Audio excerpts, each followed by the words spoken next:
Hello friends, എല്ലാവർക്കും നമസ്കാരം. പുതിയൊരു വീഡിയോയിലേക്ക് എല്ലാവർക്കും വീണ്ടും സ്വാഗതം. ഇന്ന് ഞാൻ കാർ ഡ്രൈവിങ്ങിൽ നിങ്ങളുമായിട്ട് പങ്കുവെക്കുന്നത് കഴിഞ്ഞ ദിവസം നമ്മുടെ ഒരു സ്റ്റുഡൻറ്റ് വണ്ടി ഡ്രൈവ് ചെയ്തു പോകുന്ന സമയത്ത് ആൾക്ക് സംഭവിക്കുന്ന ഒരു മിസ്റ്റേക്കാണ്. പലപ്പോഴും ഓപ്പോസിറ്റ് ഒരു വണ്ടി വരുമ്പോൾ കൃത്യമായിട്ടും നമ്മുടെ വണ്ടി ലെഫ്റ്റ് സൈഡ് ചേർത്ത് ഓടിക്കാനായിട്ട് കഴിയാതെ വരുന്നു. പ്രത്യേകിച്ചൊരു വണ്ടി വളവിലൊക്കെ തിരിയുന്ന അവസരങ്ങളിൽ കറക്റ്റ് സ്റ്റിയറിംഗ് കൺട്രോൾ കിട്ടാറില്ല, ലെഫ്റ്റ് സൈഡ് ചേർന്ന് പോകാൻ കഴിയാറില്ല. വണ്ടി ചിലപ്പോൾ ആ ഒരു സൈഡിലേക്ക് പോകുന്നൊരു സാഹചര്യങ്ങൾ പല ആൾക്കാർക്കും ഡ്രൈവിങ്ങിൽ കണ്ടുവരുന്നതാണ്. അപ്പോൾ ഞാൻ ഇന്നത്തെ ഒരു വീഡിയോയിൽ നിങ്ങളുമായിട്ട് പങ്കുവെക്കുന്നത്, നിങ്ങളൊരു വണ്ടി റോഡിൽ ഓടിച്ചു പോകുമ്പോൾ നമുക്ക് ഓപ്പോസിറ്റ് സൈഡിൽ നിന്ന് വരുന്ന വണ്ടികൾ വരുന്ന അവസരങ്ങളിലും നമ്മുടെ വണ്ടി എങ്ങനെ ക്ലിയർ ആയിട്ട് ലെഫ്റ്റ് സൈഡ് ചേർത്ത് ഓടിക്കാം, അത് നമുക്ക് എങ്ങനെ മനസ്സിലാക്കിക്കൊണ്ട് ഡ്രൈവ് ചെയ്യാം എന്നുള്ളതാണ് പറയുന്നത്. അതിന് ചെറിയ ചില ടെക്നിക്കുകളും ട്രിക്കുകളും ഉണ്ട്. വണ്ടി ഓടിക്കുമ്പോൾ നിങ്ങൾ ശ്രദ്ധിക്കേണ്ട കാര്യങ്ങളുണ്ട്. മുന്നമേ നിങ്ങൾ വണ്ടി ഡ്രൈവ് ചെയ്യുന്ന സമയത്ത് ചിന്തിച്ച് ചെയ്യേണ്ട ചില കാര്യങ്ങളുണ്ട്. അപ്പോൾ ആ ഒരു വിഷയത്തെക്കുറിച്ചുള്ള ഒരു ഡീറ്റെയിൽ വീഡിയോ ആണ് ഇന്ന് നിങ്ങളുമായിട്ട് പങ്കുവെക്കുന്നത്. ഞാൻ വണ്ടി ഓടിച്ച് നിങ്ങളെ കാണിച്ചു തരാം. നിങ്ങൾ എന്തായാലും വീഡിയോ ഒന്ന് പൂർണ്ണമായിട്ട് കാണാൻ ശ്രമിക്കുക, നിങ്ങൾക്ക് ഗുണമാകും. വീഡിയോ നിങ്ങൾക്ക് ഇഷ്ടമായെങ്കിൽ ചാനൽ ഒന്ന് സബ്സ്ക്രൈബ് ചെയ്യുക, വീഡിയോയ്ക്ക് ഒരു ലൈക്ക് തരിക.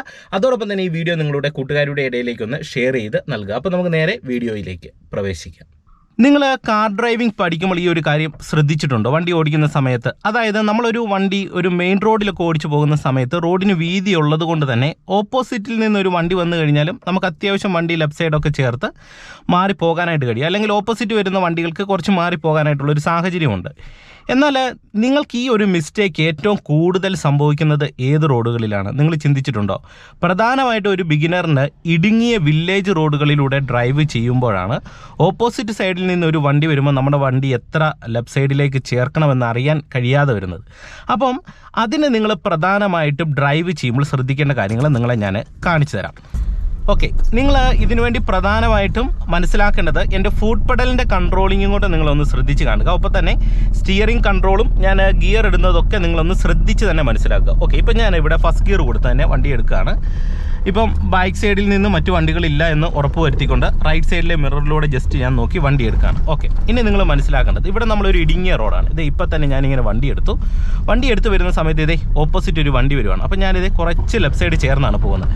അപ്പോൾ നിങ്ങൾ ആദ്യത്തെ ഒരു പോയിന്റ് മനസ്സിലാക്കേണ്ട ഒരു കാര്യം, നമ്മൾ ഒരു വില്ലേജ് റോഡിൽ ഡ്രൈവ് ചെയ്യുമ്പോൾ റോഡിന് വീതി കുറവായതുകൊണ്ട് തന്നെ നമുക്ക് ചെറിയ വളവും തിരിവുകളും ഒക്കെ റോഡിലുണ്ടാകും.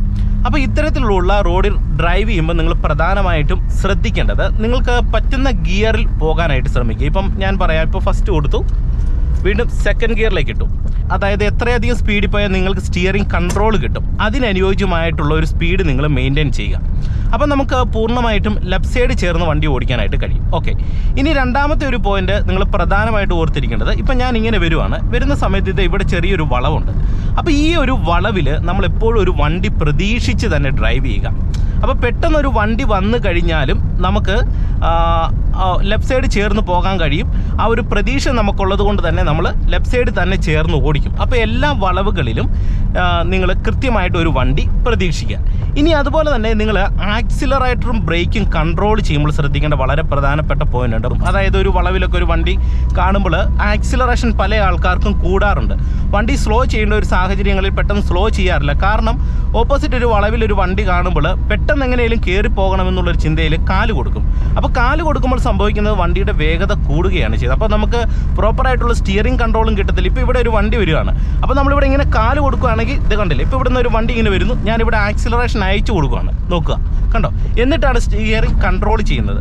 എന്നാൽ ബിഗിനേഴ്സ് ചെയ്യുന്നൊരു മിസ്റ്റേക്ക് എന്ന് പറയുന്നത്, ഒരു വണ്ടി കാണുമ്പോൾ ആക്സിലറേഷൻ കൂടുതലായിട്ട് കൊടുക്കും. അപ്പോൾ എന്ത് ചെയ്യും, വണ്ടിയുടെ വേഗത കൂടും, ചിലപ്പോൾ ചെറിയ സ്പേസുകളെ കാണത്തുള്ളൂ. ഇപ്പം നിങ്ങൾ തന്നെ നോക്കുക, ഇപ്പോൾ ഇവിടുന്ന് ഒരു വണ്ടി ഇങ്ങനെ വരുന്നുണ്ട്, ഞാനിവിടെ ചെറിയ രീതിയിൽ ആക്സിലറേഷൻ കുറച്ച് കൊടുത്തു, കണ്ടോ, അപ്പോൾ ആ വണ്ടി കയറി പോകാനായിട്ട് കഴിയുന്നുണ്ട്. അപ്പോൾ ഞാനിവിടെ ആക്സിലറേഷൻ കൂട്ടിക്കൊടുത്താണ് കയറുന്നതെങ്കിലോ ആ വണ്ടി ഒപ്പം കയറി വരും, ആ വാഹനത്തിന് കയറി പോകാനായിട്ടുള്ള ബുദ്ധിമുട്ട് വരും. അപ്പം ഇത് നിങ്ങൾ കൃത്യമായിട്ടും ശ്രദ്ധിക്കണം. ഓപ്പോസിറ്റ് ഒരു വണ്ടി വരുന്ന സമയത്ത് പതിയെ ആക്സിലറേഷൻ ഒന്ന് കുറച്ച് നമ്മുടെ വണ്ടിയുടെ വേഗത കൺട്രോൾ ചെയ്ത് ലെഫ്റ്റ് സൈഡിലേക്ക് ക്ലിയർ ആയിട്ട് ചേരാനായിട്ട് ശ്രമിക്കുക. ഇപ്പം ഞാൻ തേർഡ് ഗിയറിലേക്ക് ഷിഫ്റ്റ് ചെയ്തു. 3ാമത്തെ ഗിയറിലാണ് ഇപ്പം നമ്മുടെ വണ്ടി ഇങ്ങനെ പോകുന്നത്. ഓക്കെ, ഇപ്പം ഞാൻ ഓരോ വളവിലും വണ്ടി പ്രതീക്ഷിച്ച് തന്നെയാണ് ഇവിടെ ഡ്രൈവ് ചെയ്ത് പോകുന്നത്. നിങ്ങൾ നോക്കുക, ഇപ്പോൾ പുറയുന്നൊരു വണ്ടി വരുന്നുണ്ട്, ഞാൻ പതിയെ ആക്സിലറേഷൻ ഒന്ന് അയച്ചു കൊടുത്തു. ആ വണ്ടി കയറി. അപ്പോൾ എനിക്ക് സ്റ്റിയറിംഗ് കൺട്രോളും പൂർണ്ണമായിട്ട് ലെഫ്റ്റ് സൈഡ് കിട്ടി. ഇത് നോക്കുക, ഇവിടെ ഒരു വളവുണ്ട്, ഞാനിതേ മാക്സിമം നിങ്ങൾ നോക്കിക്കേ ലെഫ്റ്റ് സൈഡ് ഇങ്ങനെ ചേർന്നാണ് പോകുന്നത്. പെട്ടെന്നൊരു വണ്ടി വന്നു കഴിഞ്ഞാൽ നമുക്ക് പ്രശ്നമില്ല. ഇപ്പം നിങ്ങൾ നോക്കുക, ഇവിടെ നിന്ന് ഒരു വണ്ടി വരുന്നുണ്ട്, ഞാനിതേ ലെഫ്റ്റ് സൈഡ് ചേർന്ന് പോകുന്നു. ഇനി ഇവിടെ ഒരു കയറ്റം വന്നു. അപ്പം നിങ്ങൾ പ്രധാനമായിട്ട് ശ്രദ്ധിക്കേണ്ടത് വലി മുട്ടുന്നതിന് മുന്നേ തന്നെ, വണ്ടി നിൽക്കുന്നതിന് മുന്നേ തന്നെ എന്ത് ചെയ്യണം, അഡ്വാൻസ് ആയിട്ട് ഡൗൺ ചെയ്ത് ഗിയർ സെക്കൻഡിലേക്ക് ഇട്ട് കൊടുക്കും. ഇപ്പോൾ തേർഡിൽ നിന്ന് ഞാൻ സെക്കൻഡ് ഗിയറിലേക്ക് ഇട്ടു. ആ ഒരു സമയത്ത് വണ്ടിയുടെ വേഗത കുറഞ്ഞു. എന്നിട്ട് ഇതേ പതിയെ ആക്സിലറേഷൻ കൊടുത്ത് ഞാൻ ലെഫ്റ്റ് സൈഡ് ചേർന്ന് കയറുകയാണ്. ഇനി അതുപോലെ തന്നെ നിങ്ങൾ ഡ്രൈവ് ചെയ്യുമ്പോൾ ശ്രദ്ധിക്കേണ്ട ഒരു കാര്യം ഞാൻ പറയാം. നമ്മൾ ഒരു ഗിയർ ഡൗൺ ചെയ്യുന്ന സമയത്ത്, ഇപ്പോൾ കയറ്റത്ത് ഒരു തേർഡിൽ നിന്ന് സെക്കൻഡ് ഗിയറിലേക്ക് നമ്മൾ ഇടുന്ന സമയത്ത് ഗിയർ ഇട്ടിട്ട് തേർഡ് ഗിയറിൽ കൊടുത്തതിന് സമാനമായിട്ടുള്ള ഒരു ആക്സിലറേഷൻ നിങ്ങൾ കൊടുക്കേണ്ടതായിട്ടില്ല. ഓക്കെ, ആ ഒരു തേർഡ് ഗിയറിൽ പോകുന്നതിന് അനുസരിച്ചുള്ള ഒരു ആക്സിലറേഷനാണ് നമ്മൾ കൊടുക്കുന്നതെങ്കിൽ വണ്ടിയുടെ വേഗത കൂടും. അപ്പോൾ എന്ത് ചെയ്യണം, ആക്സിലറേഷൻ നിങ്ങൾ പതിയെ കുറയ്ക്കാനായിട്ട് ശ്രമിക്കുക. അതായത് ആക്സിലറേഷൻ്റെ ഒരു ബാലൻസിങ് ഉണ്ട്.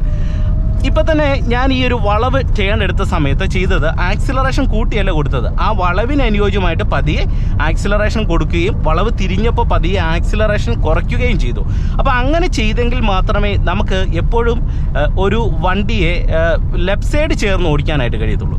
ലെഫ്റ്റ് സൈഡ് ചേർന്ന് ഓടിച്ചു കഴിഞ്ഞാലുള്ള ഒരു ഗുണമെന്ന് പറഞ്ഞാൽ ഒരു പരിധിവരെ ഉണ്ടാകാൻ സാധ്യതയുള്ള എല്ലാ അപകടവും ഒഴിവാക്കും. ഇപ്പം തന്നെ നിങ്ങൾ നോക്കി, ഞാനിവിടെ ആക്സിലറേഷൻ കുറച്ചിട്ട് എൻ്റെ കാല് ബ്രേക്ക് വരികയാണ്. ഇവിടുന്ന് ഒരു വണ്ടി വരുന്നുണ്ട്, മുന്നിലൊരു ഗട്ടറുണ്ട്, തേർഡ് ഗിയറിലാണ് വരുന്നത്. ഞാനിവിടെ ക്ലച്ച് ഔട്ടിയിട്ട് ഇവിടെ മുന്നിലൊരു ഗട്ടറുണ്ട്, അഡ്വാൻസ് ഫസ്റ്റിലേക്ക് ഇടുന്നു, ക്ലച്ച് നിന്ന് റിലീസ് ചെയ്യുന്നു, പതിയെ ആക്സിലറേഷൻ കൊടുത്ത് പോവുകയാണ്. അപ്പം എപ്പോഴും ഒരു വാഹനം ഓപ്പോസിറ്റ് ഡയറക്ഷനിൽ നമ്മൾ കാണുന്ന സമയത്ത് ആ വണ്ടിയെ നമുക്ക് പോകാനായിട്ടുള്ള സ്പേസ് കുറവാണെങ്കിൽ നിങ്ങൾ ഒരു കാരണവശാലും ഒരു ടെൻഷനോടെ പെട്ടെന്ന് കയറി പോകാമെന്നുള്ളൊരു ചിന്തയിൽ ആക്സിലറേഷൻ കൊടുത്ത് കയറാതിരിക്കാനായിട്ട് ശ്രദ്ധിക്കുക. അപ്പോൾ നമുക്ക് ഓപ്പോസിറ്റ് ഒരു വണ്ടി വന്നു കഴിഞ്ഞാൽ നമുക്ക് പേടിക്കാതെ ഡ്രൈവ് ചെയ്യാനായിട്ട് കഴിയുന്നതാണ്. ഓക്കെ, ഇനി അതുപോലെ തന്നെ നിങ്ങൾ ശ്രദ്ധിക്കേണ്ട ഒരു കാര്യം, നമ്മൾ ഒരു വണ്ടി ഡ്രൈവ് ചെയ്ത് പോകുന്ന സമയത്ത് ഇപ്പം നിങ്ങൾ നോക്കും, ഇവിടെ ഒരു ഹോൺ അടിച്ചു കൊടുക്കുകയാണ്. എല്ലാ വളവിന് മുന്നേയും ഒരു ഹോൺ അടിച്ചു കൊടുക്കുക. അപ്പോൾ ഓപ്പോസിറ്റ് ഡയറക്ഷനിൽ ഒരു വണ്ടി വന്നു കഴിഞ്ഞാൽ പെട്ടെന്ന് അവരും അത് മുൻകൂട്ടി മനസ്സിലാക്കും. ഇപ്പോൾ ഇതുകൊണ്ട് ഞാനിവിടെ ഒരു ഹോൺ അടിച്ചു കൊടുക്കുന്നു, ഇവിടെ നിന്ന് ഒരു വണ്ടി വരുന്നുണ്ട്, കണ്ടോ? അപ്പോൾ അത് അവർക്ക് മനസ്സിലാക്കാനായിട്ട് സാധിക്കും, ഒരു വണ്ടി വരുന്നുണ്ടെന്ന് മനസ്സിലാക്കും. ഇപ്പോൾ തന്നെ ഇവിടെ നോക്കിക്കേ, ഇത് ഞാനൊരു ഹോൺ അടിച്ചു കൊടുക്കുകയാണ്. അപ്പം മുന്നിൽ ഒരു ജീപ്പുണ്ട്, ആ ജീപ്പുകാരന് പുറകിൽ നമ്മുടെ ഒരു വണ്ടി വരുന്നുണ്ടെന്ന് മനസ്സിലാക്കിയിട്ട് ആൾക്ക് ഡ്രൈവ് ചെയ്യാനായിട്ട് സാധിക്കും. അപ്പോൾ ഒരു പരിധി വരെ നമ്മൾ വളവിലൊക്കെ ഡ്രൈവ് ചെയ്യുമ്പോൾ ഈ ഒരു കാര്യം ശ്രദ്ധിക്കുക. ഇനി നമുക്ക് ഓപ്പോസിറ്റ് വരുന്ന വണ്ടി നമ്മുടെ വണ്ടിയെ തട്ടുമോ എന്ന് എങ്ങനെ മനസ്സിലാക്കാം, അതിനൊരു ട്രിക്ക് നിങ്ങളുമായിട്ട് ഞാൻ ഷെയർ ചെയ്യാം. നിങ്ങൾ നോക്കുക, ഞാനിതേ ഇവിടുന്ന് ഇപ്പം വണ്ടി ഇങ്ങോട്ട് എടുക്കുകയാണ്. ഓക്കെ, നിങ്ങളെ ഞാനത് കാണിച്ചു തരാം. അതായത് നമ്മൾ ഡ്രൈവ് ചെയ്യുന്ന സമയത്ത് എപ്പോഴും ഈ സ്റ്റിയറിംഗ് വീലിൻ്റെ ഈ ഒരു ഭാഗത്തിന് വെളിയിലായിരിക്കും എപ്പോഴും ഓപ്പോസിറ്റ് വരുന്ന വണ്ടികൾ. ഇപ്പം തന്നെ നിങ്ങൾ നോക്കിക്കേ, ഈ ഒരു ഭാഗത്തിൻ്റെ വെളിയിലാണ് ആ ഒരു വണ്ടി വന്നു പോയത്. അതായത് ഏകദേശം നമ്മുടെ വണ്ടിയുടെ റൈറ്റ് സൈഡിലെ ടയർ എന്ന് പറയുന്നത് ഈ ഒരു ഭാഗത്താണ്. അപ്പം ഓപ്പോസിറ്റ് ഒരു വണ്ടി വന്നു കഴിഞ്ഞാൽ നമ്മുടെ വണ്ടിയെ തട്ടുമോ എന്നുള്ളൊരു പേടി നിങ്ങൾക്ക് വേണ്ട. ഈ ഒരു ഭാഗത്തിന് വെളിയിലാണ് ഓപ്പോസിറ്റ് വരുന്ന വണ്ടികൾ കാണുന്നതെങ്കിൽ നമുക്ക് പേടിക്കേണ്ട. ഇപ്പം തന്നെ അവിടെ നിന്നൊരു ആൾ നടന്നു വരികയാണ്, നിങ്ങൾ നോക്കിക്കേ, ഈ ഒരു ഭാഗത്തിന് വെളിയിലാണ് ആളുള്ളത്, കണ്ടോ? അപ്പോൾ നമുക്കത് ക്ലിയർ ആയിട്ട് മനസ്സിലാക്കി വണ്ടി ഓടിക്കാൻ കഴിയും. നമ്മുടെ വണ്ടിയുടെ റൈറ്റ് സൈഡ് ഒരിക്കലും തട്ടത്തില്ല, അത് നമുക്ക് ക്ലിയർ ആയിട്ട് മനസ്സിലാക്കി എടുക്കാനായിട്ട് കഴിയും. ഇപ്പോൾ തന്നെ നിങ്ങളിവിടെ നോക്കുക, ഇവിടെ ഞാനൊരു ഉദാഹരണം നിങ്ങളെ കാണിക്കാം. ഇപ്പോൾ ഇവിടെ ഒരു വണ്ടി കിടപ്പുണ്ട്, നിങ്ങൾ നോക്കി ഈ സൈഡിൽ പാർക്ക് ചെയ്തേക്കാണ്. അപ്പോൾ ഈ ഒരു ഭാഗത്തിന് വെളിയിലാണ് ആ വണ്ടി ഉള്ളത്. അതുകൊണ്ട് തന്നെ നമുക്കറിയാം അത് ക്ലിയർ ആയിട്ട് നമ്മുടെ വണ്ടി ആ ഒരു വണ്ടിയെ തട്ടത്തില്ല, അല്ലെങ്കിൽ ആ ഒരു ഒബ്ജക്റ്റിനെ തട്ടത്തില്ല എന്ന് മനസ്സിലാക്കിക്കൊണ്ട് നമുക്ക് വണ്ടി ഡ്രൈവ് ചെയ്യാനായിട്ട് കഴിയുന്നതാണ്. അപ്പോൾ നിങ്ങൾ പ്രധാനമായിട്ട് ഈ ഒരു കാര്യം ഇനി റോഡിൽ ഡ്രൈവ് ചെയ്യുമ്പോഴൊന്ന് ശ്രദ്ധിക്കുക.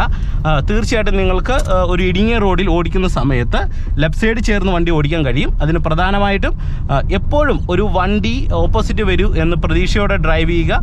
ഒപ്പം തന്നെ എല്ലാ വളവുകളിലും നമ്മൾ ആക്സിലറേഷൻ കൊടുക്കുന്ന സമയത്ത് ആക്സിലറേഷൻ കൺട്രോൾ ചെയ്ത് കൊടുക്കുക, ആവശ്യാനുസരണം ആക്സിലറേഷൻ കൊടുക്കുക. ഓപ്പോസിറ്റ് ഒരു വണ്ടി വന്ന് കാണുമ്പോൾ ആക്സിലറേഷൻ കൂടുതൽ കൊടുക്കുകയല്ല ചെയ്യേണ്ടത്, ആക്സിലറേഷൻ ചെറിയ രീതിയിൽ ഒന്ന് അയച്ചു കൊടുത്ത് ആ വണ്ടി കയറിപ്പോയതിന് ശേഷം വീണ്ടും ആക്സിലറേഷൻ കൊടുക്കാനായിട്ട് ശ്രദ്ധിക്കുക. അപ്പോൾ ഇന്നത്തെ ഒരു വീഡിയോ നിങ്ങൾക്ക് തീർച്ചയായിട്ടും ഗുണമായെന്ന് പ്രതീക്ഷിക്കുന്നു. വീഡിയോ നിങ്ങൾക്ക് ഇഷ്ടമായെങ്കിൽ ചാനലൊന്ന് സബ്സ്ക്രൈബ് ചെയ്യുക, വീഡിയോയ്ക്ക് ഒരു ലൈക്ക് തരിക. അതോടൊപ്പം തന്നെ ഈ വീഡിയോ നിങ്ങളുടെ ഡ്രൈവിംഗ് പഠിക്കുന്ന കൂട്ടുകാരുടെ ഇടയിലേക്കൊന്ന് ഷെയർ ചെയ്ത് നൽകുക. വീണ്ടും നമുക്ക് മറ്റൊരു അറിവുമായിട്ട് വീണ്ടും അടുത്തൊരു വീഡിയോയിൽ കാണാം. Okay, by.